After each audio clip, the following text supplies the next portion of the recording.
তোমাদের সাথে গাজরের হালুয়ার রেসিপি শেয়ার করব।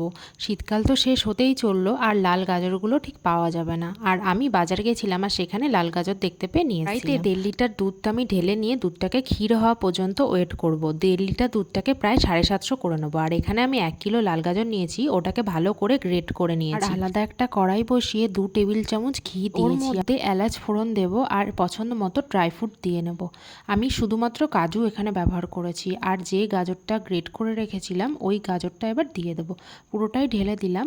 আর যতক্ষণ না গাজরটা সিদ্ধ হচ্ছে ততক্ষণ নাড়তে থাকবো। ধিমে আছে 10 থেকে 15 মিনিট নেড়ে চেড়ে নিয়েছি। আর 10 থেকে 15 মিনিট পরেই দেখবে গাজরের কালারটাও ঠিক চেঞ্জ হয়ে গাজরটাও কিন্তু অনেকটা কমে আসবে। এখানে আমি একটু গুঁড়ো দুধ ব্যবহার করব। ঢালা হয়ে গেলে একটু নেড়ে চেড়ে দিলাম। কথাটা তো সবাই শুনেছো, যত গুড় দেবে তত মিষ্টি।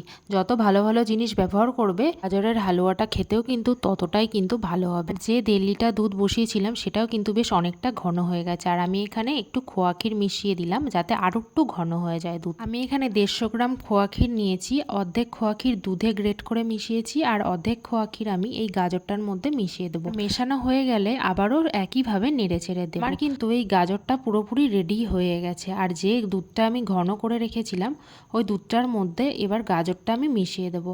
আর গাজরটা মেশানো হয়ে গেলে আমি এর মধ্যে 2 চামচ চিনি দেবো। বেশি চিনি আমি ব্যবহার করব না, কারণ আমি হালকা মিষ্টি পছন্দ করি। আর খোয়া ক্ষীর আর গুঁড়ো দুধেই কিন্তু মিষ্টিটা চলেই এসেছে। সাধারণত কিন্তু গাজরের হালুয়া একটু ঘন ঘনই হয়, আর আমি একটু পাতলা করেই নামিয়েছি, কারণ একটু পরেই কিন্তু এটা টেনে যাবে ঠান্ডা হলে।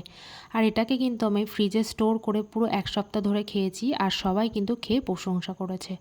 আর আমি যেভাবে বানাই সেভাবেই তোমাদের সাথে শেয়ার করলাম। আর তোমরাও আশা করি এইভাবে বানাবে, সবাই কিন্তু প্রশংসা করবে।